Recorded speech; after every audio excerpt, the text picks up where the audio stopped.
welcome back to the Asterisk Podcast, where I'm your host, April Biondolillo. And today on the show, we have a very good friend of mine. Her name is Ashlee. And fun fact is that we used to be roommates back on the west side of Washington. Ashlee, I literally was thinking about this the other day I remember coming into the apartment we had never met, and we just literally sat on the couch for hours, and I was like, yeah, I think I can live with this girl. I think it'll be great. So I am so excited to have her here. For those of you who don't know her, Ashlee is a worship pastor at Red Hills Church in Newberg, Oregon. She has been married for 4 years to her best friend, Adam. She is a photographer, videographer, and graphic designer. She is passionate about resourcing, platforming, and equipping creatives, which is why she founded Creative Tides Ministry, which curates accessible resources and community building events taught by local experts for church worship and tech teams, fellow worship pastors, and individual creatives in the community in general to improve their craft or team building skills and network with other creatives or churches. She is an avid Disney fan. Yes, she is, and I can attest to that. And religious Gilmore Girls. Come on, we love Gilmore Girls watchers. And a typical coffee addicted millennial. I love that. That's amazing. She's like coffee in hand. Ashlee, welcome to the podcast. Thank you. I'm excited. Yeah, actually, you also should have put on here, do you still do your puzzles as frequent as you do? I love a good puzzle. I have not done one in a long time because we have Okay, a 1-year-old golden retriever who fair. is very tall and would eat the pieces. But yes, the combo of fall, a candle, Yeah. puzzle, Gilmore Girls, and coffee, that's my sweet spot. I feel like, yeah, that sums you up pretty well. I remember walking in and I'd see our coffee table with a puzzle on it, like a different one every time. It's like, this is wild. And you don't keep them. You just like undo it, put it back in the box. Yes, because I'll redo puzzles. That's wild. And I was they like, usually are Disney themed, like especially the Thomas Kincaid Disney ones. Those are my favorite. okay. Yeah. All right. Yeah. I am not a puzzle person, but I admire the hard work and diligence. I like doing the corners, the edges. That's about it. Then someone else crazy can go in and do the middle. But I I do it backwards. I start oh, middle or whatever part of the picture that's like the most obvious, and then I'll eventually fill it in, which drives my mother crazy because she loves puzzles, but she's like has to do the full outline border first and then do the middle. And I'm like, no, I just hmm, want to do the parts that I see because that's like more okay. instantaneously rewarding. She's like, I need that hard part done. That's crazy. I didn't know that. You're wild, but makes sense. Fits in perfectly. She's like, okay. Well, hey, go ahead and why don't you share with the listeners just a little bit about your story and when you first started following Jesus? Yeah. So I am a pastor's kid, and I was a pastor's kid in the womb and am still a pastor's kid today. So my dad did worship ministry for 25 years, and then he's now a lead pastor. So grew up in the church and fell in love with it at an early age. You know, we were first ones there, turn on all the lights, last ones to leave, lock everything up, and Yeah. just fell in love with it at an early age. And my sister and I had a really great experience with the church and just our family dynamic. My parents were good about, you know, like protecting days off and prioritizing family time, but still instilling the values of following the Lord and serving the local church. And so we had a great experience with it. And then when I was a freshman in high school, I felt the Lord's call at a winter youth and I was just Yes.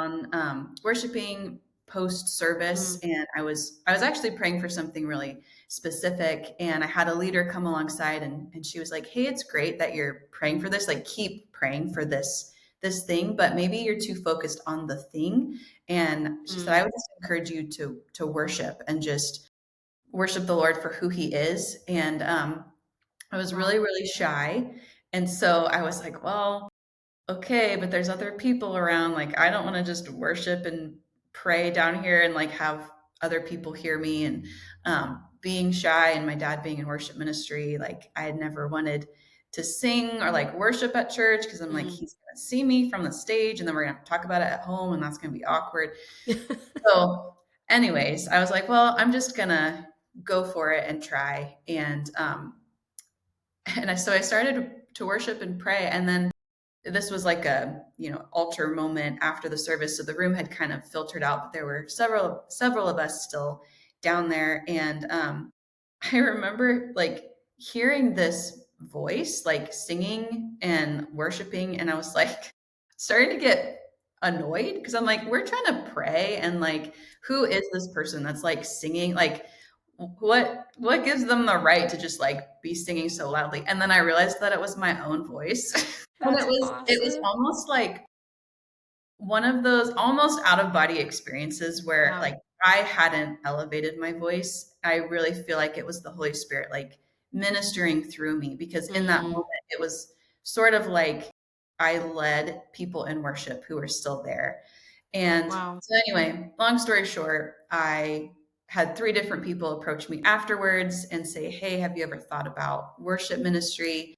And then through processing that over the camp, I felt like that's what I was supposed to do. And so Wow. I went home and sat my parents down at our kitchen table, and I was like, I am going to just blow their minds. Like, they have no idea. They're never going to expect this. And so I shared Mm, this, told them, I think this is what I'm supposed to do. And my parents said, well, when you were 5, there was a mm, prophetic word over your life that a couple different things, like things about my personality and how I would think and process. But they said the primary thing was that you would be a worship leader. And wow. my parents said, we waited to tell you until you felt the call for yourself, Wow. because we didn't Mm, want you to feel pressured into anything. And so I'm really grateful that they waited to share that, because yeah. I think in hindsight, I would have gone back and questioned that moment of I Yeah. was young, I was at camp. Was this just sort of like a camp high, like an emotional thing? So to have the Lord so clearly confirm it, I just was like, okay, this is what I'm doing, and went full force. And it's what I studied in college, and I've interned at a few churches, and now I'm worship pastor. And so that's just kind of been my Wow. journey of, Lord, I'm just going to pursue this full on. And what I think that looks like is becoming a worship pastor. And so Mm, my background was in the Assemblies of God denomination. So I got ordained as a minister there. My current church is a Foursquare church. And so I'm now licensed with Foursquare, and just kind of been one of those things where I'm like, God, you redirect me if this isn't what you want, yeah. or add to if there's something else you want me to do. But that's really the pivotal moment of how I got to where I am today. So Wow, that's such a cool story. I feel like I've heard that before, but I forgot. And now I just relived it all again. And I'm like, yeah, that's really cool. I love it. I was telling Ashley before we got on this podcast, I had a Facebook memory pop up and I got to go with her to a young adults ministry as she led worship. And she's incredible. You also sang at our wedding, which was also an amazing moment. She is definitely in her sweet spot. It is so fun getting to see you walk that out. So, you had a growing up, you've walked through a couple of both physical challenges like diabetes and mental health struggles like depression. How have those experiences shaped your dependence on God and your view of healing in the waiting? mm. Yeah, so I was diagnosed with type 1 diabetes when I was 11. And so if you don't know, type 1 is, there's 2 types of diabetes. Type 2 is normally, it's kind of onset sometimes later in life when you're elderly, or if you're overweight, that type of thing. And that type 2 can be treated and almost reversed to where you can improve it to maybe not have to take medication anymore. Versus type 1 is what's known as juvenile diabetes, because you typically get it when you're a child. And it's kind of this like dormant gene that you have since birth. And Mm, sometimes, typically, it's like triggered by some type of traumatic event. So for me, when I was 10, my grandfather passed suddenly from a heart attack. And that was the first like death that I had really experienced, and first mm, death in our family. And it was very sudden and abrupt. He was very young. And so just seeing our family process that, and in particular, my mom just grieve and process the loss of her dad. mm, It was about almost exactly a year later that I was diagnosed. wow. So I was 11, so I was old enough to know this is a big deal and this is going to change my life, but I was still, somewhat young and naive to not understand the full scope of what it meant. But type Yeah. 1 is chronic. And so my body does not produce insulin, which is essential to live. And so I have to self inject insulin with any meal that I have, or I have to monitor blood sugars and make sure that that stays in a healthy range. And so it's one of those chronic diseases where it's just on my mind all the time. I just have to Mm. think about, okay, what's going on in my body? What do I need? But externally, a lot of people don't know. Yeah. It's not really something that you can see, and it's not something that maybe you understand what it feels like unless you have that or a Yeah. similar chronic disease, or it's an autoimmune disease. And so I just have struggled physically with a lot of just chronic fatigue because of it. And I've had other like health issues, digestive Mm. health and that kind of thing. And it just has been one of those things where it's like sometimes it feels all consuming. And when Mm. I was a teenager, especially, it was like you're already going through puberty and feeling like awkward and trying to Yeah. come into your own and figure out who you are. And so to have this on top of it, like I never wanted to be treated differently, but Yeah. I would, if I went to slumber parties or whatever, like understandably so, the moms would be like, okay, well, what can you eat? And like, what do I need to do? And what if this happens? And Mm. it was hard to not feel like a burden. Um, Wow. and just to not feel different. And so, um, and then just with the nature of it being chronic and, being diagnosed at such a young age, it's like this is the rest of my life. And I Mm. really struggled physically with some kind of side issues when I was in my 20s. And I just hit a low point where it was like, physically, this is supposed to be the peak of my Mm. life in my 20s. This is the prime. And I just felt miserable. Or this was around the Mm. time that we lived together. I just Yeah. felt miserable all the time. And I was like, if this is the prime of my life, like, how am I going to feel when I am in my 50s, 60s, 70s, And so, Wow. because of that, I have struggled with depression and a lot of discouragement of, a doctor tells you there is no cure and here are the resources just to Mm. manage it, but this is never going away. Like Yeah. that's been really hard to wrap my head around. And I, to be honest, have really struggled in the church when if there's services focused around healing, if there are times where Mm. a Yeah. pastor might facilitate, like, we're going to intervene and just pray for divine miraculous healing. And I've gone to an altar and had people pray over me. And I've unfortunately, and I think this maybe happens more often than it should, unfortunately, I had, well-intended people say, okay, we're going to pray. Do you feel different? We're going to pray again. Okay, we're going to believe that you are Mm. healed. Tell your doctors you don't need your medicine Wow. anymore. We're just going to stand in faith. And I'm like, I can't Wow. do that. Like, literally, if I don't have insulin in my system, my all my organs will shut down and I will die. Not to be dramatic, but I Yeah. will die But yeah. probably around 24 hours. And so that's been a really hard tension to navigate of I am, I followed Jesus. I committed my life to him when I was 6 years old. I had that encounter when I was a freshman in high school where I just felt the Lord speak to me so clearly and Mm. call me into ministry. Um, and yet here I am with this chronic disease. And it's that tension of, okay, Lord, I read your scripture and I believe what it says. I believe that you are the divine healer. I believe that when Jesus performed these miracles, that it actually happened and that people Yeah. were raised from the dead, or they were healed of diseases that they had had for Right. decades, some of them.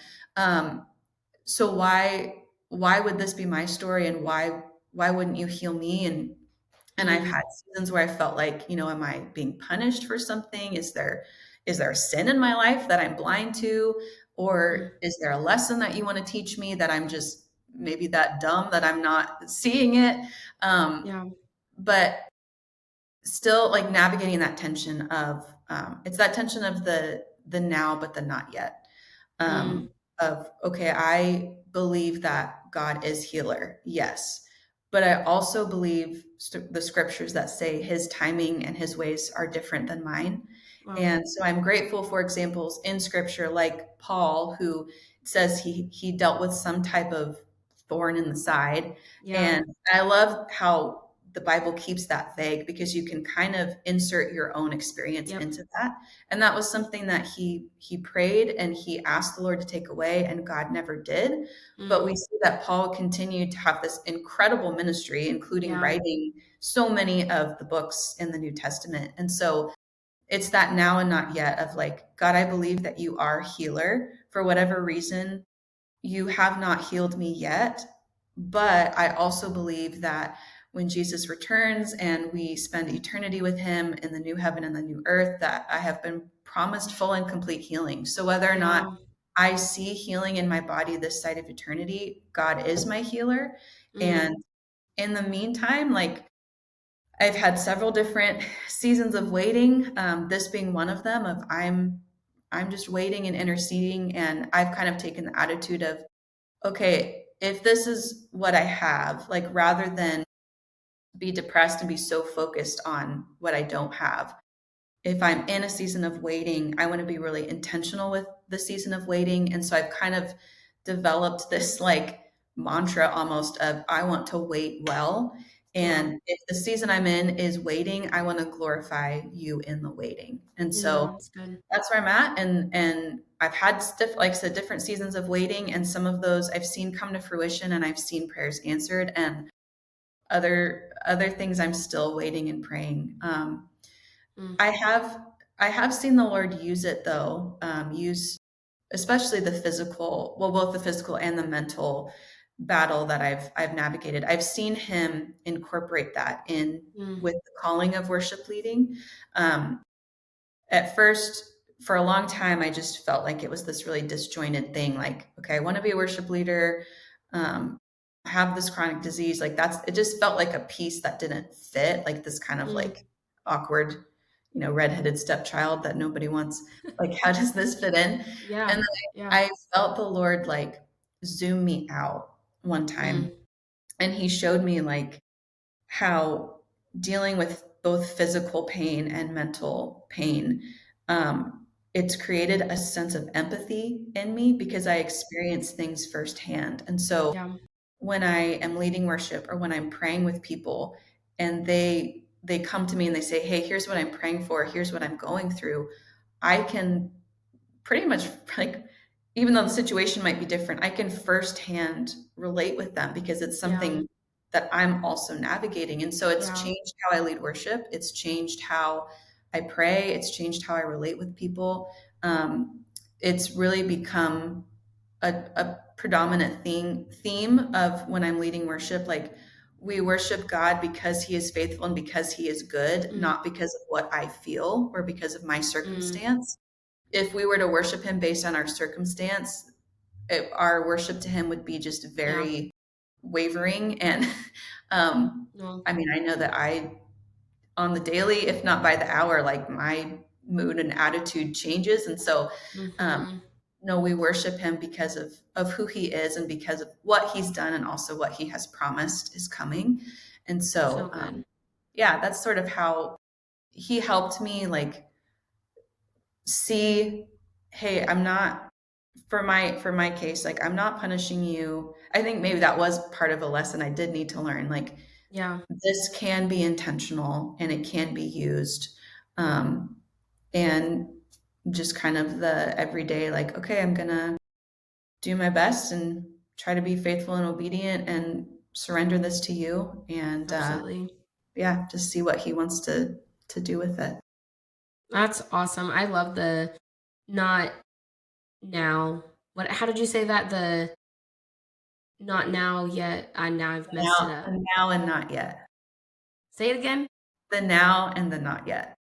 Now and the not yet. That's good. I think that's so good because I think there's so many people that are going to find themselves in any spot in their journey where waiting is a part of it. And it's how do I stand on the promises of God in the midst of getting negative reports or getting that rejection or closed door opportunity. And it's where am I gonna find myself? And I love that you've made that mission your mantra of I'm going to wait well. I'm going to glorify God in the midst of this. And I think that's really powerful, really challenging to stay disciplined in, but a really good thing to keep your eyes focused on Jesus, kind of like that picture of Peter walking on water. It's like, okay, Lord's calling me, but there's going to be waves and winds because the enemy's also terrified of, man, if Ashley really gets this, like if continues to pursue this, the places she'll go, the people she'll impact. So the enemy sends those specific ways of distraction, or disappointment and even just like those, negative thoughts. And so just like, no, my eyes are on Jesus. I'm going to wait well. I'm going to glorify him, and you don't even realize, but it's doing so much in yourself and preparing you. And I think just learning as rejection is oftentimes that redirection or just your protection for your life of what he has in store. So thank you for sharing that. I think that's very impactful. And that's not to say that it doesn't Yeah. suck. It does. Yeah. It sucks. And There are hard moments. Yeah. I've had seasons where I've been very, very angry, and Mm, I've expressed that to the Lord, and it doesn't make sense. Like, and I other things I've walked through, like losing my grandma to cancer. Like, yeah. God, why? How is that glorifying versus if you were to heal her? Like, there are things that Yeah.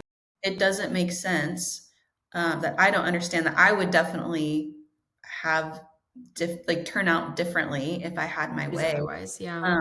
And so I just want to like, I want to be clear on that too. Like, there's a full range of emotions with this. And in the Mm, waiting, like sometimes the waiting is I'm angry and yeah. I'm frustrated or I'm confused or I'm disappointed. I've had so many seasons of all of that muddled together, but especially the disappointment. And I think the key is taking all of that to him. Like, Yeah. not holding back, not just being like, oh, I'm gonna, worship the Lord and be in the scripture and pray when I'm feeling good and I'm No. grateful and happy, but then I'm gonna fully withdraw when I'm not. Like, you have to bring all of it to him. And I Yeah. think Absolutely. that's how you wait well. It's It's being good. real and being authentic. It's not, it's not just being like your Instagram self with God, where you just Mm, put your best face forward and all people see on your page is the highlights. Like, it's yep. taking everything. Take Yep. your full camera roll to him, not just your Instagram feed. Mm. I like that. Bring the camera roll. That's good too, because I mean, oftentimes, and we know this and we hit at it a lot, but it really is that constant challenge of in the church, that real, authentic self typically gets left in the car, in the parking lot, and we come in with our masks and facades and act like everything's okay. But the church is supposed to be broken people coming together, leaning on one another. The importance of community. Like we need people to confess our sins to one another so that we can experience freedom. We need people to bear our burdens with us. We need people that are going to be the individuals that are there at the 2 a.m. phone calls when we need them. Like it's a command to love your neighbor as yourself. So it's like all these things that Jesus has commanded us to do. How do we do that if we don't have community? That's like the most important piece. But the only way we build community is truthfully when we choose to be vulnerable and real and show up. And oftentimes there's that fear of, what if I shared this part of myself? And so then we end up doing that with the Lord too. And then we're frustrated of like, man, like I don't feel the Lord or I don't see him, but it says like you're supposed to seek him with everything you have, like heart, soul, and mind. And so oftentimes it's like, have you done that? I don't think so. Then it's like, okay, you got to go again and bring everything to him. Like cry at the altar, be there, be present. That's so good. Just read the book of Psalms and you'll see Mm, David's wide range of emotions. Like, that mm, guy for sure had to be an Enneagram 4 and needed a Mm. therapist. Like he was just so up and down, but he took all of it to the Lord of, Yeah. you are my protector and my defender. And then the next chapter, it's like, Lord, crush Yeah. the enemies of my enemy. Like, it's like, whoa, dude, like We were chill. just over here. Yeah. Yeah. That's amazing. But take all of it to him because we see that modeled in scripture. Yeah, well, that's good. We're going to kind of pivot a little bit here, but dive a little bit deeper into just the call of ministry on your life. What was like you've kind of painted a picture of like you knew worship ministry, but there was also a period of time when I actually met you where you were in ministry, but not in the capacity of maybe what you thought ministry would look like. Because when you were working at the Assemblies of God office in an administrative role. So what was that kind of like turning point of wanting to step out, really pursue that? And then we'll tackle also like as a woman in ministry, what barriers did you have to overcome walking confidently in that calling? Yeah. Yeah, so I worked at the Northwest Ministry Network, which is the Assemblies of God kind of district office for, I believe it's Washington and Idaho. I think those two states. Yeah. So I was the children's ministry assistant. So we would plan things like the big kids camps and kids conferences, leader conferences, and that kind of thing. So it was a weird like I'm in ministry, but it wasn't at a local church, Yeah. and it wasn't in the lane of ministry that I wanted to work in. But it was my Yeah. first job out of college, and it was a great opportunity. And I approached it as this isn't my exact end goal. Like I don't want to be here forever, but this is a really great opportunity to learn and to meet people. And that is such a I look back so fondly at that time of my life because I lived with you, but also just working there Thank was you. so fun. And fun fact, we lived together, but you also worked in the same building downstairs at your Yes, church. so true. I forget about So that too. we were We were together bonding, all the time. literally. Yes. But yeah, that was another season of like, okay, I feel like this is what I'm supposed to do. I had Yeah. a lot when I was offered the job. Well, even before being offered the job, interviewing for the job, I felt a lot of peace. Like, I think this is my next step. Mm. And again, I knew it wasn't the end goal because of my experience of the Lord calling me to worship ministry specifically and just Yeah. falling in love with music and with worship. I knew that I wanted to do that eventually, but I was like, I still see benefit to being here, however long the season is. And I didn't put any type of timestamp on it. There was when I was in the job, like it was hard sometimes feeling like, am I making a difference? Is this, Yeah. and just questioning, like, even though I had that piece, questioning, God, is this where you want me to be? Is this where I'm supposed to be? Right. And then I was volunteering at a church on their worship team at the time. And that was great, but it was also hard of like, okay, well, I don't want to overstep. And like, I'm not the Yeah. leader here. And I want to be submissive to the actual worship pastor that's at Right. this church. And, you know, I was scheduled, I don't know, once a month or something. And so I just had this like, I'm ready to go. Like, I want to be the one working at a church and like Right. being overseeing the ministry. But it was another one of those not yet. Yeah. And then eventually I was offered a different position and it wasn't a church. And then here we are today, where being, I am the worship pastor at the local church. I think I would just speak to that and say, you know, I always wanted to be open to where the Lord was leading Mm. me. Yeah. There was that element of trust of like, okay, you've promised me one thing, but I feel the peace that you're leading me here. And again, it doesn't really Mm. connect or make sense, but Yeah. I'm Yeah. going to trust that that you're going to use it and that you're in it. Yeah. And I always, even still, like, I always want to be open to opportunities that the Lord has for me, even if it's not something that's necessarily on my radar. Like, you just never Right. know It's good. what, from the experiences, from the people that you meet, from, you know, the skills of the Yep. job. Like, I have implemented things that I learned in that job to my job today, like whether it be Yeah. from systems that I'm using, like administrative systems, or it taught me how to network and meet different people. And for me, that was a big deal. Like I mentioned earlier, I was really, really shy when I was a kid. And so from Mm, the point where the Lord called me to ministry, like that didn't mean that I was just suddenly not shy and ready to like literally stand on a stage and sing. Like I was terrified. And it wow. took a long time, and I even still will get nervous sometimes, but it took a Yeah. long time of just the Lord kind of building my confidence. And Yep. it was hard for me to talk with people I didn't know. And Yeah. so that initial job working at the network office, like that was a great experience for me to meet a lot of people that I wouldn't have met had I not had that job. And then just to Yeah. learn how to do ministry together and network with them, Yeah.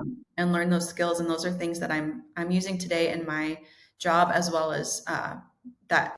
Really, that job kind of sparked my heart for resourcing people and Mm, partnering local churches together, and the yeah. importance of that collaboration. And that Yep. has now, trickled down into my day job as a worship pastor, but Yeah. also the nonprofit that I'm leading with Creative Tides. So Yes. now I see how it's connected and it's been useful. Full But yeah, in the circle. moment, it was like, what am I doing? Even Yeah. as much as I loved Yeah. the job, I was like, still there were days where I was like, what am I doing? Yeah. So And I think that's so good too, because I think there's a lot of young people, and even myself included, like when I graduated college, or, you're done with whatever that next step is, and you think you're going to immediately step into what the Lord has. And oftentimes He's going to bring you through a process where it is a lot of, does this make sense? Or why do I feel like I'm getting further and not closer? But just like you've pinpointed, it's a lot of what he's preparing and building within you, and trusting that there is connections, there's opportunities, there's skills, there's character being developed, all to get you ready for that moment. Because if he puts you too soon, you don't have the necessary characteristics or skill sets or whatever it is, fill in the blank, to sustain you in that. Like the Lord doesn't want to just bring you to it, He wants to sustain you through it. And so I think that's really cool. And that was something simultaneously I was learning too of, okay, I'm going to serve someone else's vision until God gives me the vision for me. And it's knowing, okay, God has called me. And like you, like having those pictures, having those words spoken over your life. And there's glimpses of that in even the jobs that seem mundane or seem like they don't fit. Like you can kind of see it, and he's so kind and gracious during that, but just trusting that it's all going to come together. And I'm like, my path has not been just like this linear thing. I felt like I have gone all over and then some, and worked in areas where I'm like, okay, God, like I'm gonna trust you, but actually this is a little weird, but that's okay. That's okay. You keep me on my toes. I like that, but I don't like that. It's fine. So I just think, yeah, just trusting the Lord in the process of that. And it's cool because just like you were hinting at, you started this nonprofit, Creative Tides, which really has been kind of like spun out of like I would say a righteous frustration of wanting network opportunities for the local churches in that creative arts and the worship and the tech, of how do we come together and we encourage and we work together and we brainstorm. And I remember just getting to listen to you share about those things and like, this has to exist, or where is this? And now seeing you run with that is so awesome. So just take a little bit of time and share with us, what is Creative Tides? What's the heart behind it? And what does that look like right now? And where are you hoping to see it take off? yeah, yeah. So it was born out of my own frustrations of, Yep. I felt like in worship ministry specifically, there weren't a lot of resources beyond, hey, mega churches or whoever, buy my online course or come to this ginormous conference that's, halfway across the country. And then it's like, okay, cool. I could go to that conference and probably feel encouraged and maybe inspired to try different things, but I'm a face in a crowd of thousands. Or I could sign up for that online course and then it's just me on my computer. And again, maybe I'm learning something, but there's no lasting community in that. Yeah. And so when I started at my current church, um, I was like, I have people that are interested in learning different things, and I have people in my circle that could teach and facilitate those things. So why don't we just start facilitating workshops with these things? So Yeah. I brought in friends just in my own sphere. And as these friends started sharing on the topics of songwriting, how to run live sound, how to play guitar and like all the pedals and all of that, as they were sharing these things, I was like, these are just people in my sphere, but they are like experts in their craft. And it just Mm. kind of got me wondering, like, how many other churches just in my immediate area have these people who are like experts in their field, let alone like greater Portland, or you keep Yeah. rippling out from there. And so I started just setting up coffee meetings with local worship pastors and saying, hey, I kind of have this idea. What if we were to like put on a local conference, or what if we were to do this? And just as I met with people and sort of started to filter down, Yeah.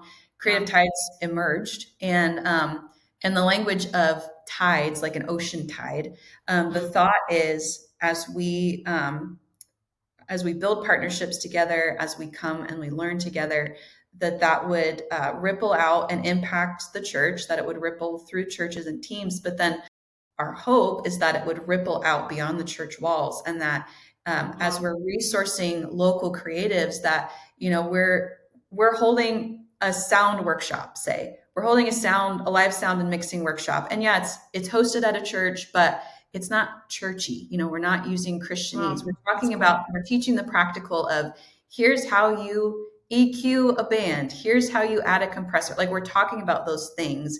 And Mm. then you have the sound guy who's volunteering on Sunday, but maybe you also have the sound guy who's working a gig on Saturday night at a bar downtown Portland. Like, that it would ripple out Yeah. and positively affect the community, that the church would be seen as an asset to the community as we're developing That's good, creatives. Ashlee. And then the other hope is that these events could be evangelistic in nature. Of, again, we're meeting in a church, but we're talking like a really specific niche topic: sound, guitar, vocal technique, and training.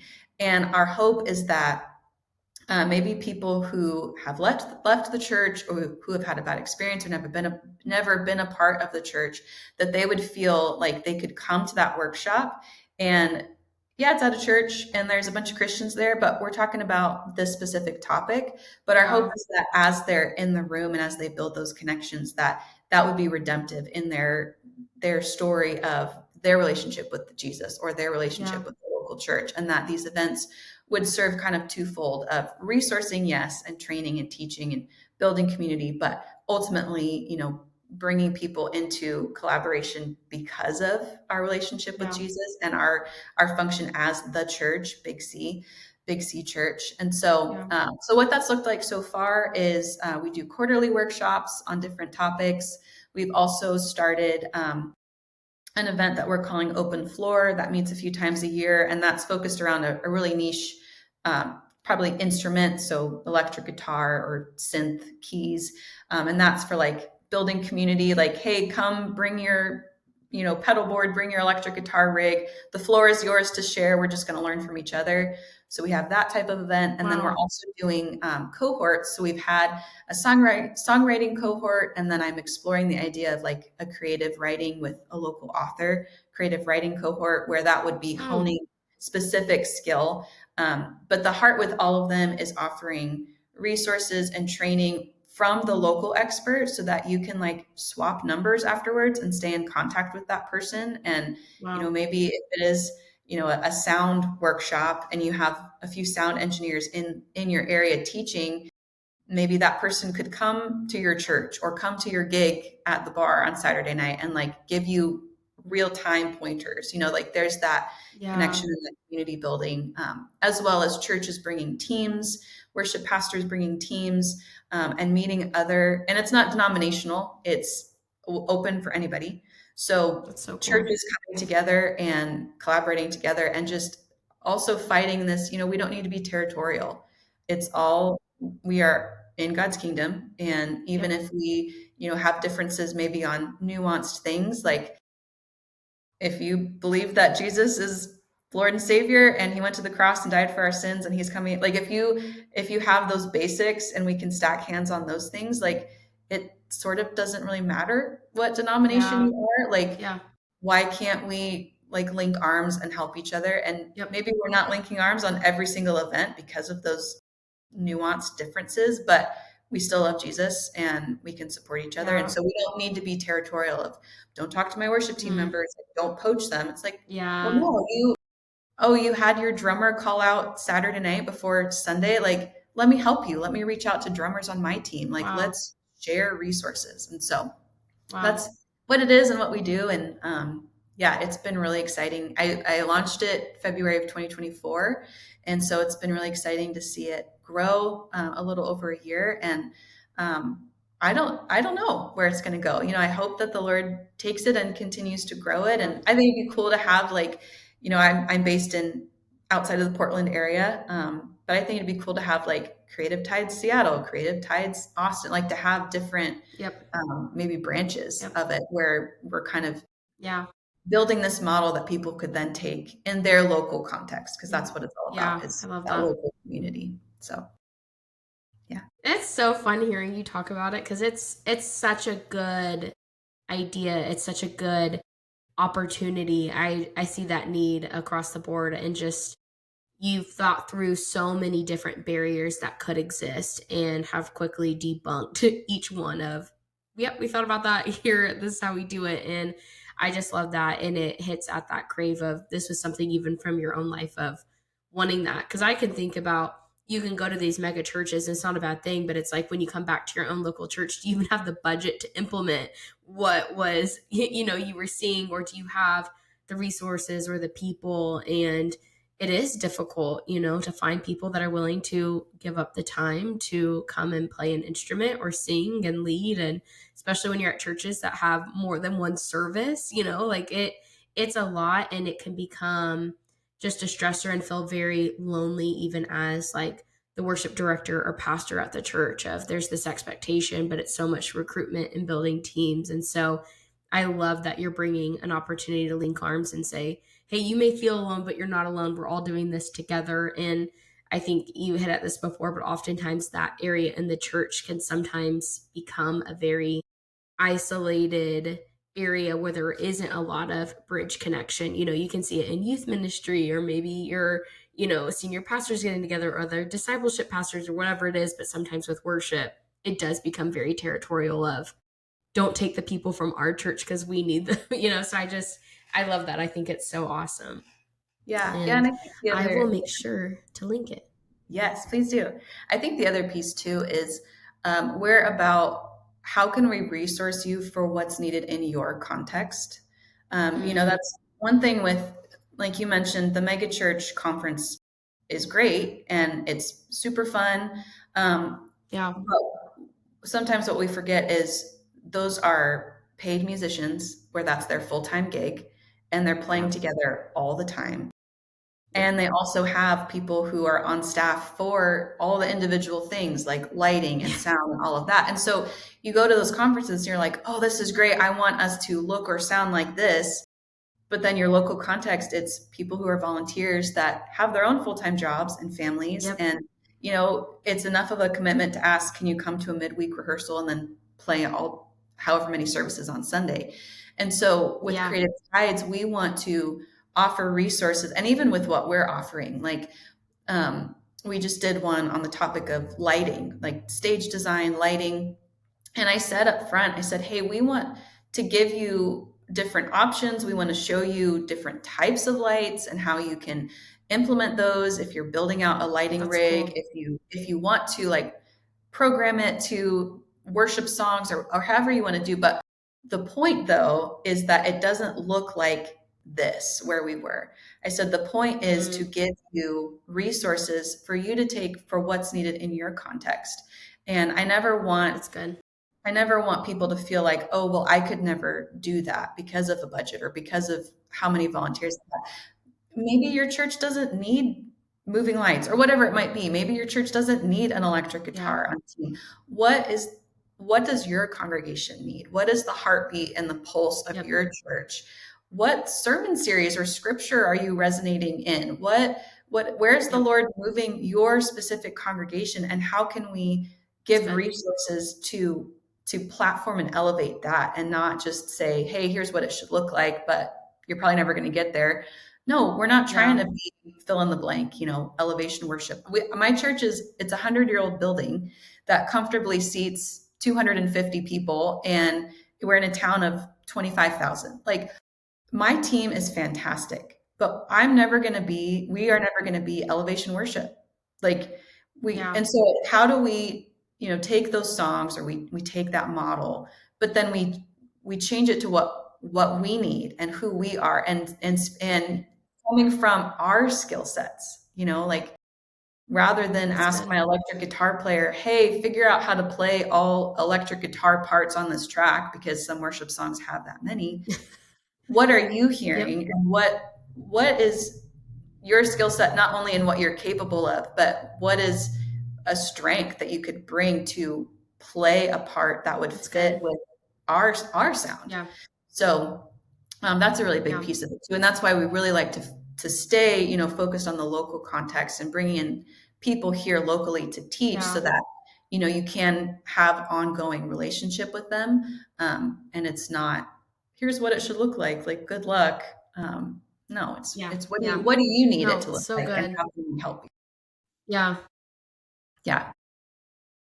Ashlee, you're incredible. This is why we had you on the podcast today.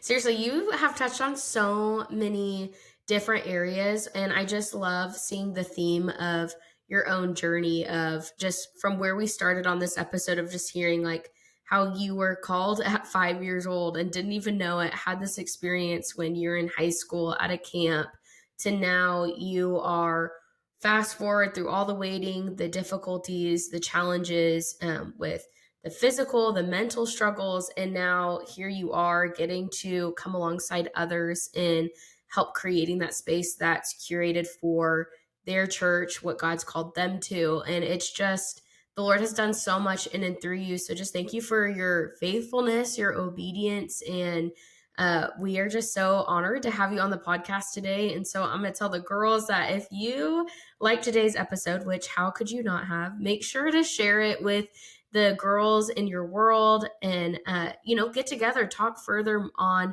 what does this look like to wait well, of the, it may not be now, but it's going to happen later. What do you do in those wrestling points? So share with people in your world. I'm going to link below Creative Tides, that if you are part of a local church, or you're in the area and you're like, man, that would be so cool just to see, or go peruse the social media to see what they're about.